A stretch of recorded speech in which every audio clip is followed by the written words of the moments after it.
Қайырлы күн, құрметті көрермендер, әріптестер және біздің серіктестеріміз. Бүгін біз вебинар тақырыбында тікелей эфирге шықтық.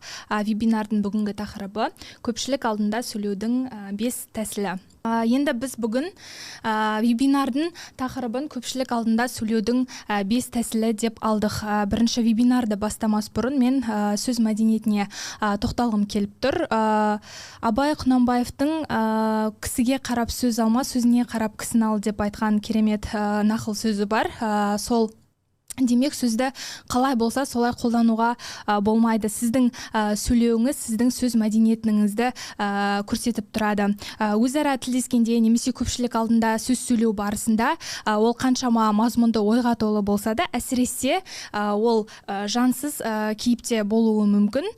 Сол себептен де дұрыс сөйлей білген адам өзінің ойын, айтқанын тыңдаушыға толық түсіндіре алады. Міне, басты мақсат осы. Сіз тек көпшілік алдына шығып сөйлеп қана қоймай, сөйледім деу ғана емес, бастысы түсіндіре алуыңызда. Түсіндіре алсаңыз, демек сіздің еңбегіңіздің еш кетпегені деп білсек болады.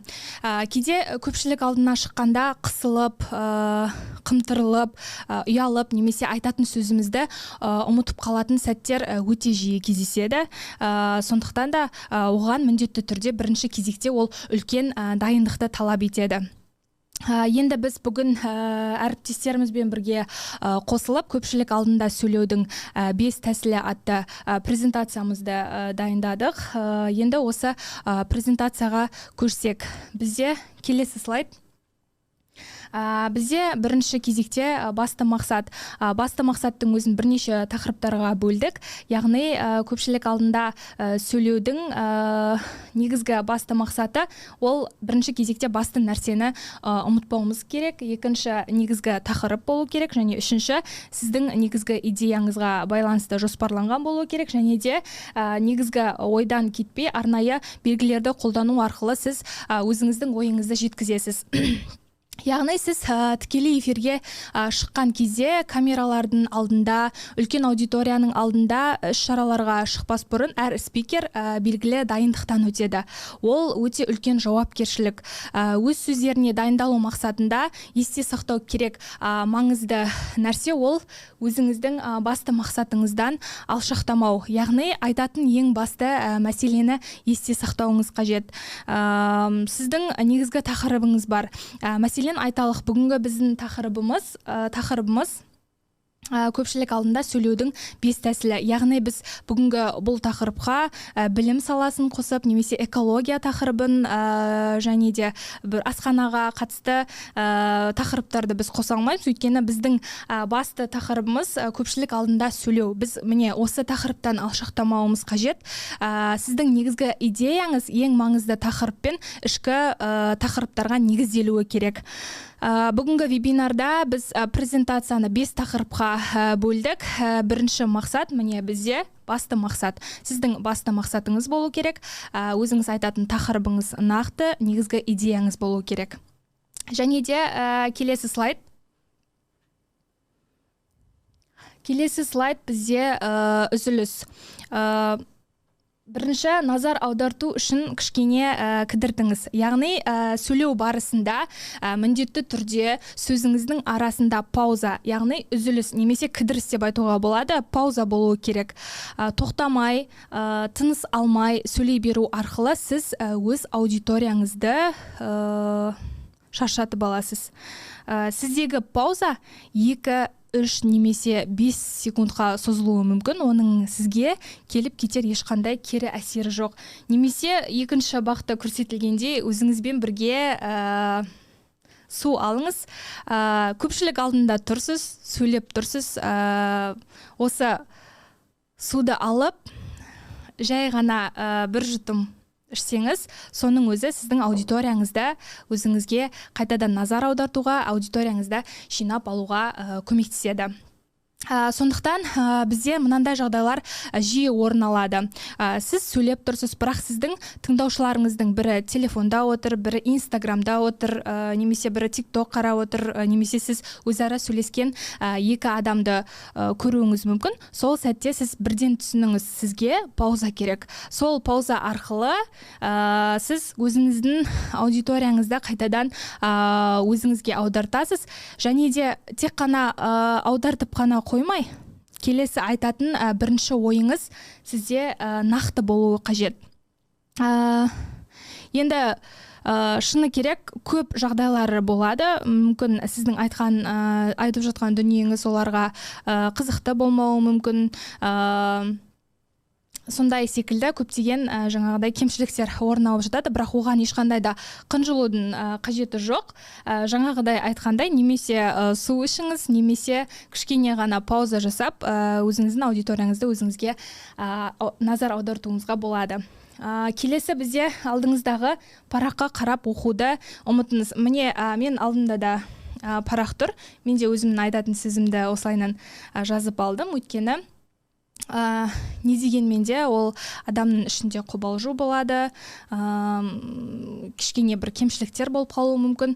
Сондықтан біз алдымыздағы параққа ұмтылмауымыз қажет. Әрине, міндетті түрде жаңа айтқандай қобалжу болады. Өзіңіздің айтатын ойыңызды сіз парақ бетіне түсіресіз. Қобалжығаннан айтатын ойыңызды ұмытып қалуыңыз мүмкін. Бұл тек сіз қатты қиналған уақытта ғана сізге көмектеседі. Сіз алдыңызда тұрған параққа қайта-қайта үңілу арқылы адамдар сіздің сенімділігіңізге күмәнмен қарауы мүмкін. Сондықтан осы тұста парақты ұмытыңыз, өзіңіздің сөзіңізбен, тиянақты ойыңызда тұрған нәрсені пайдалы етіп жеткізуге ұмтылу қажет. Келесі, әрине, сұрақ қойыңыз. Яғни, сіз белгілі бір семинарды, немесе белгілі бір жиналыста қаншама адамның алдында барлық адамның назары сізде болады. Егерде қандай да бір шара барысында кері байланыс жоқ, тек қана спикер сөйлейтін болса, онда ол қызықсыз өтеді. Қызықсыз және де іш пыстырарлық болуы мүмкін. Сондықтан міндетті түрде тыңдаушы мен сіздің араңызда кері байланыс болуы керек. Тыңдаушыларға сұрақ қойыңыз, немесе олардың сұрақтарына өзіңіз жауап беріңіз, пікір алмасыңыз, яғни аудиторияны қызықтырыңыз барынша. Келесі слайд бізде әзіл, яғни цитата, жаңалықтар және тарих. Бірінші, әзіл айтуды үйреніңіз. Сөздің арасында міндетті түрде қалжың, өткір сөздерді пайдаланған дұрыс. Сыпайы келісті сөз сөйлеушінің абыройын арттырады, тыңдаушының ықыласына бөлейді, ол туралы жақсы пікірлердің қалыптасуына септігін тигізеді. Тіпті сіздің даусыңыздың өзі оларға әсерін тигізеді. Жақсы қойылған дауыс болса, сөйлеу кезінде дұрыс тыныс алу болса, ашық дикция, мінсіз дыбыстау, аудиторияның назарын өзіңізге аударту, сөйтіп айтайын деген ойын тыңдаушыларға дұрыстап жеткізуге, олардың ақыл ой сана сезіміне ықпал жасауға үлкен мүмкіндігін береді. Және де сіз қалжың сөздерді қоса отырып, аудиторияны көтеріп, көңілді орта қалыптастырасыз. Әрине, айтатын әзіліңіз міндетті түрде орынды болғаны дұрыс. Өзіңіз жөнінде бір жаңағыдай қызықсыз немесе күлкілі жаңағыдай әзілді айтамын деп сіз тыңдаушыларыңызды қорқытып алмаңыз. Және де одан кейін сарапшы секілді сөйлеңіз. Яғни сіздің белгілі бір сарапшылық пікіріңіз болу керек, сарапшылық көзқарасыңыз болу керек. Сізді құрметтеп тыңдауға келген адам міндетті түрде сіздің шарадан өзіне пайдалы нәрсені алып кетуі қажет. Сондықтан сіз сарапшы ретінде көрініңіз, әрқашанда белгілі бір нәрселерді сараптап, өзіңіздің сарапшылық пікіріңізді білдірсеңіз, сіздің арқаңызда сізге деген тыңдаушылардың сенімділігі артатын болады. Және әлем жаңалықтары, президент, үкімет, яғни ресми жаңалықтарды айтуды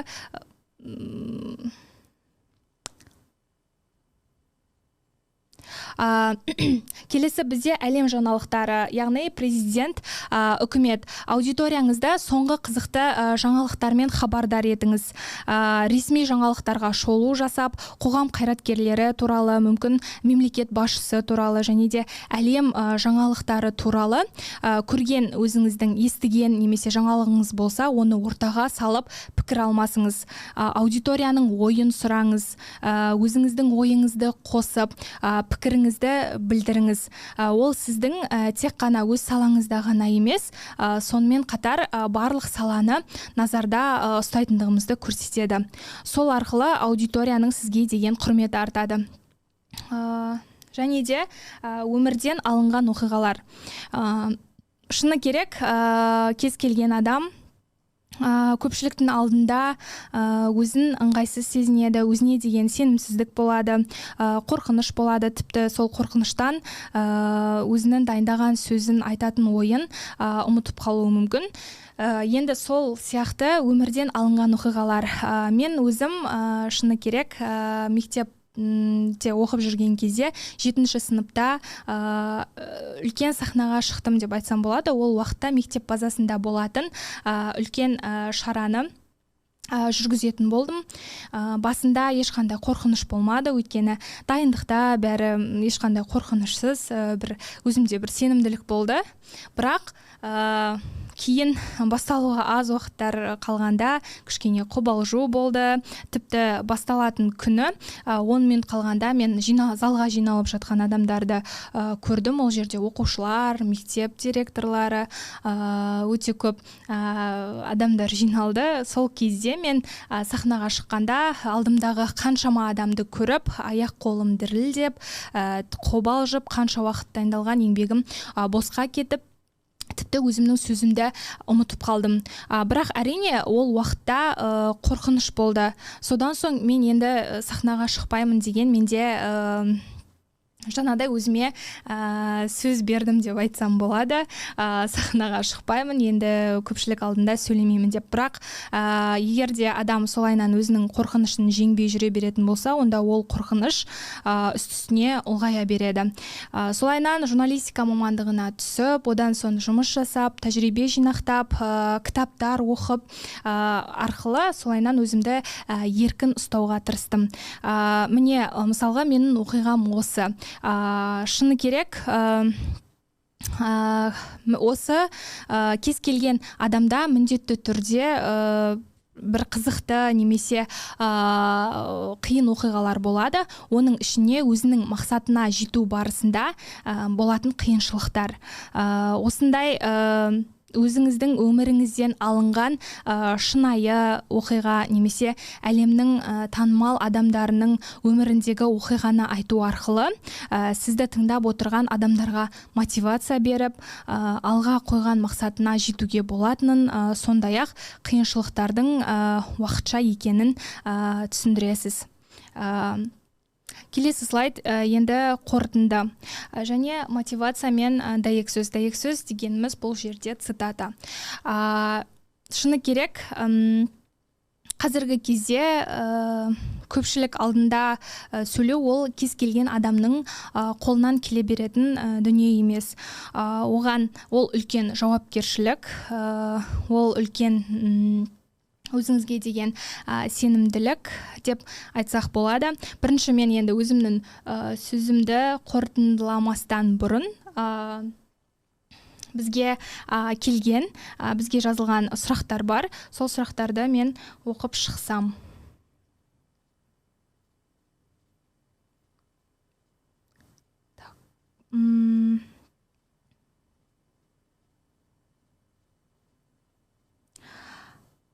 Мадина Жұмаділдаева. Көпшіліктің алдына шығу мен үшін үлкен қорқыныш. Қанша жерден көзімді жұмып шығамын десем де бір қорқыныш мені ұстап тұрады. Қалай қорқынышымды жеңуге болады деп сұрақ жолдаған екен. Әрине өте қорқынышты, өйткені егер де сіз өзіңізге сенімсіз болып, сол қорқыныштыңызды жеңуге талпынбасаңыз, ол үстісіне көбейе береді. Сондықтан да үйден жаттығулар жасаңыз, елестетіңіз, алдыңызда сіз көптеген адамдар сізді тыңдап отыр, немесе көп жаңағыдай адамдардың алдында сіз сөйлеп тұрсыз. Ол нәрселер әрине міндетті түрде қорқыныш болады, бірақ ол қорқынышты жеңу үшін сіз соған қарсы қарай жүруіңіз керек. Өйткені егер де жай ғана мен бұл жерде енді қазіргі кезде дамыған заман, түрлі кітаптар бар, түрлі жаңағыдай дикцияға арналған жаттығу жасайтын кітаптар бар, немесе психологиялық кітаптар, өзіңнің жаңа сенімділігіңді қалай арттыруға болады деген секілді сондай кітаптарды оқуға кеңес беремін. Және де бірінші кезекте ол өзіңізге деген сенімділікті күшейтуіңіз керек. Сол кезде бәрі де жақсы болады. Сондықтан сол қорықпаңыз. Енді бізде келесі қорытынды. Сіз сөйлеп болдыңыз. Сөзіңізді қорытындылайтын уақыт келді. Енді шараның соңына қарай аудитория мүмкін шаршады. Осы уақытта сөзіңіздің соңында жетістікке жеткен адам ретінде мотивация беруді ұмытпағаның үшін. Адамдардың көпшілігі жетістікке жеткісі келеді. Бірақ оларда қорқыныш немесе алдыға қарай мақсат болмауы мүмкін. Келген адамдарға мотивация беріңіз. Және де тағы айта кететін нәрсе ол бізде жазылғандай цитата. Менің есіме қазір бір цитата түсіп тұр. Ең үлкен қателік біздің тез берілетіндігімізде. Қалағаныңа қол жеткізу үшін тағы бір рет көруге болады деп америкалық бизнесмен Томас Эдисон айтып кеткен. Шынымен де егер де адам қалағанына қол жеткізу үшін ол бірнеше сәтсіздіктерден өтуі мүмкін, немесе ода үлкен қорқыныштар болуы мүмкін, сенімсіздік болуы мүмкін. Ол сәтсіздіктерден қорықпай, керісінше бірінші сәтсіздік, екінші сәтсіздік және тіпті үшінші сәтсіздік болуы мүмкін. Бірақ егер де сіз сол жолмен жүріп, артқа шегінбей, алдыға қарай қадам басатын болсаңыз, міндетті түрде сіз жетістікке жетесіз. Сол секілді сәтсіздікте жетістік бола алады. Үлкен қорқыныш жеңу үшін жай ғана беріле салмаңыз. Сіз үшін болған бір сәтсіздік үлкен жетістік болуы мүмкін. Сондықтан да біз бүгін сөз мәдениеті, көпшілік алдында сөйлеудің 5 әдісі, 5 дағдысы, спикердің, тренердің, немесе презентатордың сыртқы келбеті, немесе сөйлеу барысында жіберілетін қателіктері туралы ойларды қозғадық. Әрине өте шағын презентация, бірақ нақты нәрселерді біз қосуға тырыстық деп ойлаймын. Егер де сіздердің де мүмкін алып қосатын дүниелеріңіз болса, бізге жазыңыздар. Біз әрқашанда оларды оқуға дайынбыз. Сондай-ақ жалпы көпшілік алдында сөйлегенде барлық адамдар сізді тыңдап тұрады. Ең бастысы бұл жерде сіз өзіңіздің айтатын ойыңызды, айтатын пікіріңізді оларға жеткізуіңіз қажет. Ал оны жеткізу үшін сіздің айтар ойыңыз, сіздің айтар пікіріңіз тиянақты әрі нақты, тіпті сенімді болуы қажет. Және де біз енді көп нәрсеге тоқталдық деп ойлаймын. Олай болса, сіздермен бірге болған Ақмарал, келесі кездескенше.